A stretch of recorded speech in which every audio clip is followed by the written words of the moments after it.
Bismillahirrahmanirrahim. Alhamdulillah, wassalatu wassalamu ala rasulillah wa ala alihi wa sahbihi wa sallama tasliman kathira. Allahumma salli ala Muhammadin wa ala ali Muhammad kama sallaita ala Ibrahim wa ala ali Ibrahim innaka Hamidum Majid.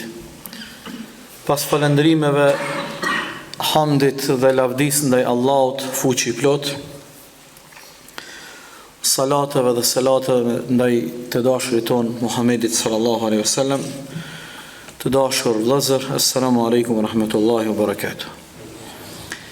Në vazhdimsi të asaj që kemi filluar mbrëm, më lejoni edhe një herë ta përsëriti ato që është shumë rëndësi për gjithë ne, këto netet e mbetura dhe sigurisht edhe ditët e mbetura nga ky muaj i bekuar karakterizohen me net të faljes, mëshirës Allahut, mirësive e bujarisë së Tij, lirimit e shpëtimit nga zjarri i xhehenemit.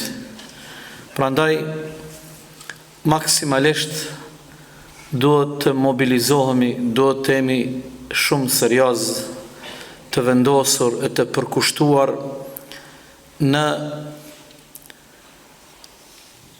angazhimin ton sa më të madh në gjitha ibadetet. Du me përmend një porosi të pejgamberit ton sallallahu alaihi wasallam, të cilën porosi e transmeton Imam Tirmidhiu rahimahullah dhe të tjerët. Kjo porosi e pejgamberit alayhis salam ju ka bë një njeri të veçantë, Muadh ibn Jabelit radiallahu anhu. Është interesant se e përshkruan ngjarjen Muadhi. Thot me kapi për dorë pejgamberi alayhis salam. Pasi me kapi për dorë, më tha: "Wallahi të dua për hir të Allahut o Muadh." Pastaj i tha: "O Muadh, unë ty të sugjeroj, të porositi, mos haro asë njëherë pas çdo namazi ta lutësh Allahun me këto fjalë: Allahumma inni ala dhikrika wa shukrika wa husni ibadatik." O Zoti im, o Allahu im, më ndihmo që unë ty të përmendi, më ndihmo që unë ty të falenderoj, dhe më ndihmo që unë ty të adhuroj në formën më të bukur. Thojnë ulemaja, është shumë më rëndësi për gjithë ne, madje në kuptimin shpirtëror është rëndësi jetike, me lutë Allahun me që doat gjithë ne, në çdo kohë. Nga se ne të gjithë këtu pa përjashtim kemi shumë dëshira e plane. Jo të gjitha dëshirat dhe planet që i kemi mundemi me i realizu. Ndoshta të gjithë ne natën e parë Ramazanit këtë vit kemi pas dëshira edhe andra me lexu dikush një herë Kur'anin komplet, një tjetër një më ambicioz 2 herë, dikush më ambicioz 3 herë e kështu me radhë. Në sferën e namazit, në shumë aspekte. Por ja që praktikisht ndoshta nuk kemi arrit, s'po du tash me fol në mënyrë spekulative, a kemi arrit 50% ato që i kemi pas dëshirë dhe ëndër me realizu, a 70% kjo le të mbetet secili me shpirtin e tij. Ajo që ndërlidhet me këtë sugjerim të pejgamberit alayhis salam është shumë e rëndësishme.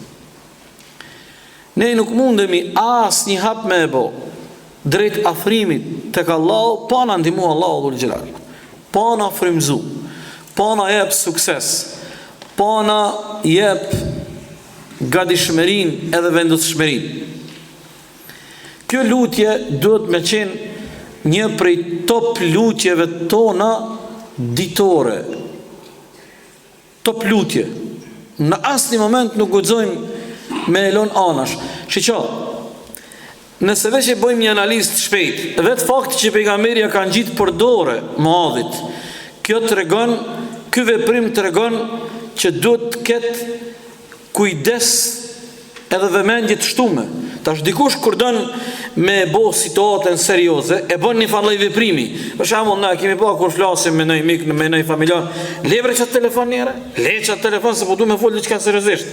Domethënë, ti kur i thosh atij le telefonin, i thosh tani është momenti me pas vëmendje. Pejgamberi ja kanë gjitë për dorë. Mas kësaj, veprimi i dytë, i ka thonë vallahi unë ty du. Tash ti para mendo, një njeri fisnik, një jetën tonë përditshme, apo një njeri autoritativ, kur ta shpreh respektin edhe dashurin, ti sigurisht ndihesh mirë, lumturohesh. Por me ta shpreh dashurin pejgamberi alayhis salatu wassalam, ky është kulmi i lumturisë. 3, thot po të sugjeroj, sugjerimet dhe porositë e pejgamberit janë urdhër. Mbaj mend këtë, me vizo. Kur e lexon një hadith pejgamberit, edhe pejgamberi dikën prej shokëve të tij e ka porosit, më njëherë në vizo ajo është urdhër. Nuk është diçka e preferuar, jo, është urdhër. Dhe i tha, mos haro pas çdo namazi, thuje këtë lutje. Tash tu ka një debat se unë nuk du me humb kohën ato debatet edhe delikatesat që ulemat i kanë diskutu ndër shekuj, a do të me thonë para se me jep selam, a mas se jep selam, nuk ka hiç më rëndësi, veç do të me thonë. Edhe bilem bon me thonë edhe para se me jep selam, mas e tehijatit e salavatëve dhe lutjeve, por edhe mas i t'jepim selam. Se kjo për besimtarin është jetike. Këtu janë 3 elemente. 3 elemente. Elementi i parë ka të bëjë me përmendjen e Allahut në kuptimin e përgjithshëm, dhikrin. Përmendja e Allahut, falemni, para se me kalu te elementi i parë. Domethënë lutja fillon duke e kërku ndihmën e Allahut. Çfarë fjalë të madhe, çfarë perle. E thot Ibn Taymi rahimahullah, thot duke analizu të gjitha lutjet e Kur'anit dhe të pejgamberit e zanë, keni vëmendje, kjo perët, kjo nuk gëzën me na haru, nuk gëzën kjo me hum kjo, një gjë. Po thot një kolos i madhe i fesë islame, një kokë shumë e madhe, kjo po në jep eksperiencën e ti 30-40 vjeqare me fjallën e Allahut, me fjallët e pejgamberit. Thot, duke i analizu lutjet më të fuqishme të Kur'anit dhe të pejgamberit alisam, presje, kam ardhur në përfundim se lutja më e fuqishme, më e dobishme dhe më gjithëpërfshirëse, edhe njëre, lutja më e fuqishme, më e dobishme dhe më gjithëpërfshirëse është 2 pika, mbajnë mend, kur kërkojmë prej Allahut ndihmën e tij me arrit kënaqësinë e tij. Kur kërkojmë ndihmën e Allahut për me arrit kënaqësinë e tij. Dhe shiqoni tani si e thjeshtëson me 3 fjali. Thot, këtë e kam gjetë në fjalën e Allahut që ju gjithë e dini. Iyyaka na'budu wa iyyaka nasta'in. O Allah, kërkoj ndihmën tënde, me mundëso që unë vetëm ty të adhuroj dhe vetëm prej teje ndihmë të kërkoj. Edhe njëre, po e përsëriti, duke i analizu me vëmendje gjitha lutjet më të rëndësishme të Kur'anit dhe të pejgamberit alayhis salam, kam ardhur në përfundim, thot ky hoxh, ky imam i madh, se lutja më e fuqishme, më e dobishme dhe më gjithëpërfshirëse që përmbledh gjithçka, është të kërkohet ndihmë Allahut në arritjen e kënaqësisë së tij. Allahu kur është i kënaqur me ty, i ke arrit gjitha. Kur e ke fitu razin e Allahut, ke fitu çdo gjë. Gjitha i ke fitu. Qoftë Allahu i kënaqur me ne, ja Rabb. Thot dhe këtë e kam kuptu në fjalën e Allahut që gjithë e dini. Iyyaka na'budu wa iyyaka nasta'in. Vetëm ty të adhurojmë dhe vetëm prej te ndihmë kërkojmë. Elementi i parë, po kthehemi te porosia që pejgamberi ka thonë Muadhit edhe ty, mos e haro këtë lutje mas çdo namazi. 3 fjali. E para, Allahumma a'inni ala dhikrika. E dyta, wa shukrika. E treta, wa husni ibadatik. A bërë shqip me thonë, po pëse s'bën? Po pëse edhe original? O Allahu im, më ndihmo që ty të përmendi, ty të kujtoj.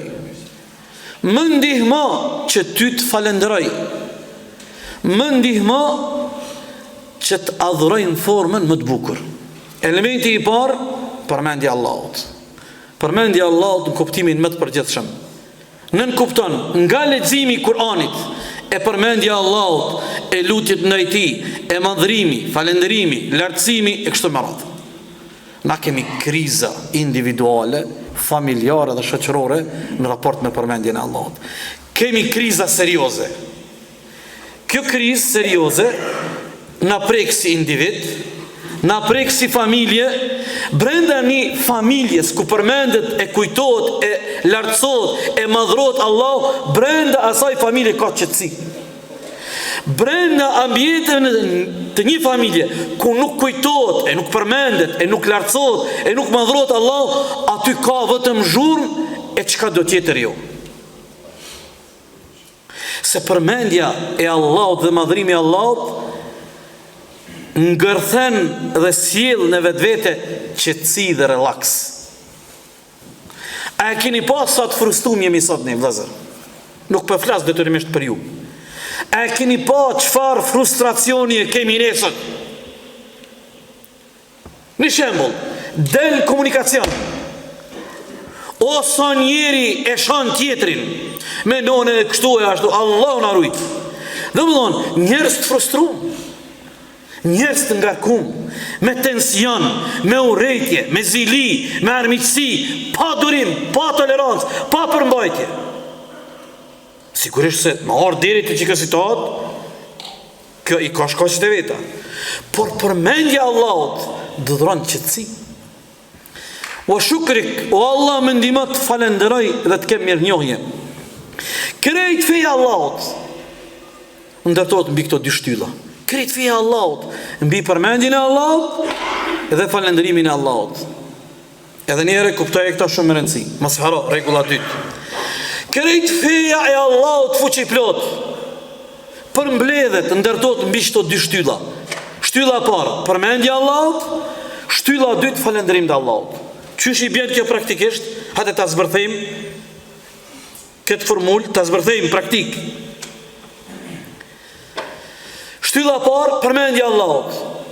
Ne në çdo frymarrje të jetës tonë e shpërfaqim, e manifestojmë, e shprehim përmendjen, madhrimin, falenderimin, lartësimin ndaj Allahut dhul xhelal. Duke filluar nga pika më kulmore, njëshmëria ndaj Allahut, e pastaj në gjitha aspektet e jetës. Shtylla e dytë, falënderim ndaj Allahut për të mirat që kënaqemi me to, që i disponojmë, dhuntit. Nuk jeni vetëm ju që nesër dikush për juve ka më qenë 7, dikush në 8, dikush 9, dikush ka me punu 7 orë, 8, varësisht për i punëve. Jo në gjithë të tjerë. Por si një ardhë sonte, këtu për Allahun, si një ardhë gjithë të tjerë, për e një ardhë ju. Kjo meriton falendrim dhe Allahut. Allahut ka ndihu. Allahut ka frimzu. Falendro Allahun.